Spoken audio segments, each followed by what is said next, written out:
Whenever you're standing at the edge of a lake, have you ever really stopped to wonder what's going on under that calm, glassy surface? It's so easy to just see it as, a big pool of water. But today, we're going to peel back that surface and see a lake for what it truly is, a complex, living world with its own secrets and stories just waiting to be told. So, let's start with this question. What if we could actually explore that world? I mean, really dive in and see its different neighborhoods, understand its life cycle from birth to old age, and even learn how to tell when it's getting sick. Well, that's exactly what we're about to do. Okay, first things first, let's get on the same page. A lake isn't just a container for water, it's a full-blown ecosystem. That means everything, from the biggest fish to the smallest bacteria, the plants, the water chemistry, the mud at the bottom, it's all connected, all interacting in this incredibly complex and delicate dance. All right, so let's get our gear on and take the plunge. We're going to descend through the different layers, or zones, of a typical lake. And trust me, each one is like its own unique little world. Our first stop is the littoral zone. Honestly, think of this as the lake's bustling, sun-drenched suburb. It's that shallow area right near the shore where sunlight can hit the bottom. This makes it by far the most productive part of the lake. It's absolutely packed with aquatic plants, reeds, frogs, turtles, and tons of fish that come here to eat and raise their young. This is where all the action is. Now, as we move away from the shore, we glide into the limnetic zone. You can think of this as the lake's open ocean. The life out here is dominated by things we can't even see, tiny phytoplankton and zooplankton. But don't let their size fool you. They are the absolute foundation of the lake's entire food web. And of course, this is where the bigger fish cruise around, looking for their next meal. Okay, we're going deeper now, down into the profundal zone. The sunlight is gone, it's dark, it's cold, and you won't find any plants down here. This is the zone of decomposition. All the dead stuff from the upper layers sinks down here, and bacteria get to work breaking it down. This process uses up oxygen, but releases vital minerals. It's a critical recycling center for the lake, but not a place where many creatures can survive. And here we are, we've reached the very bottom, the benthic zone. This is the lake floor itself, a soft layer of mud and sediment. It might look pretty empty, but it has its own community of specially adapted organisms, the benthos, that are built to survive in this dark, high-pressure world. This is the foundation that the entire lake ecosystem is built on. So we've just toured the lake's physical neighborhoods, but now let's talk about time. Because a lake doesn't just have a structure and space, it also has a story that unfolds over time. Just like any living thing, a lake has a natural life cycle. It's born, it matures, and eventually it grows old. And this table really breaks it down beautifully. A young lake, what we call oligotrophic, is deep, crystal clear, and low in nutrients. That means it has lots of oxygen and can support a huge variety of life. As it gets older, it becomes mesotrophic, kind of middle-aged, with more nutrients and more plant life. Finally, an old eutrophic lake is shallow, murky, super high in nutrients and low in oxygen. It supports fewer species, usually the tougher ones. This whole process is totally natural, and it happens incredibly slowly, over thousands and thousands of years. But what happens when that natural aging process gets slammed into fast forward? What happens when a lake gets old way before its time? Well, this is where our story takes a dark turn, because this is how a lake gets sick. This sickness has a specific name: cultural eutrophication.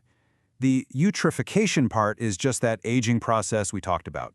But the key word here is cultural. That means it's caused by us, by human activity. Things like fertilizer from farms, sewage, and industrial waste dump a massive overload of nutrients, nitrates and phosphates into the water. It's like force-feeding the lake until it gets sick. And the really shocking part is the speed. I mean, look at this. Natural aging is a slow, gradual process playing out over centuries, even millennia. Cultural eutrophication, it can take a perfectly healthy lake and turn it into a dying one in just a few decades. It's the blink of an eye in geological terms.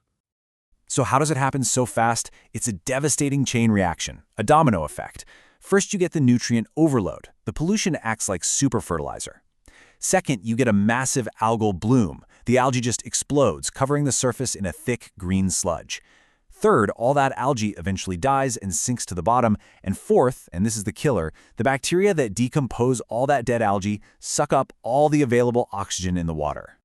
And this right here, this is the devastating result.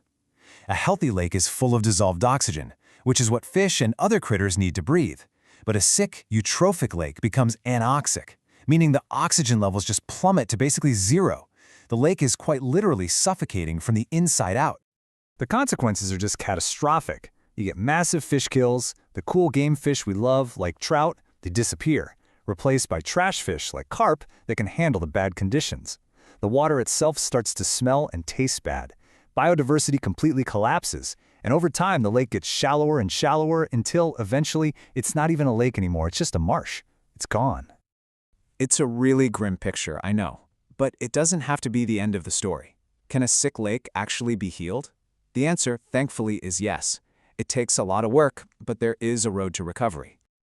The good news is we're not powerless here. Recovery is totally possible, and there are dedicated plans in place to make it happen. Programs like the National Lake Conservation Plan are designed specifically to tackle this, using an integrated, big-picture approach to bring polluted lakes back to life. And scientists have a whole toolkit of methods to get the job done. The number one most important step is always nutrient reduction. You have to stop the pollution at its source. But we can also do things like aeration, where we literally pump oxygen back into the deep water, or bioremediation, which uses helpful microbes to clean things up. We can even do things like desilting, physically removing all that extra gunk from the bottom. It's a multi-front battle to nurse a lake back to health. And we have proved that this stuff actually works. Just look at Amin Pour Lake in Telangana. It was in bad shape, but through dedicated conservation, it was so beautifully restored that it became the first biodiversity heritage site in all of India. So this isn't just a theory. These are real-world success stories that prove we can absolutely turn the tide. So, after this whole journey from the surface to the depths and from youth to old age, why does all of this matter so much? Well, because the health of a lake has a ripple effect that touches every single part of our lives. This isn't just about having pretty scenery to look at. Healthy lakes are absolutely critical for our survival and our economies.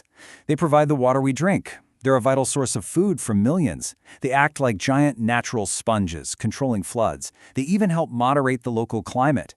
And of course, they're hubs for transport and commerce. A healthy lake is truly a gift that just keeps on giving. Which brings us right back to where we started, standing at the water's edge. A lake's surface will always reflect the sky above it. That's a given. But its depths, its health, its clarity, its life, that reflects us. It reflects our actions back on land. So the real question is, what kind of reflection are we going to choose to see in the water?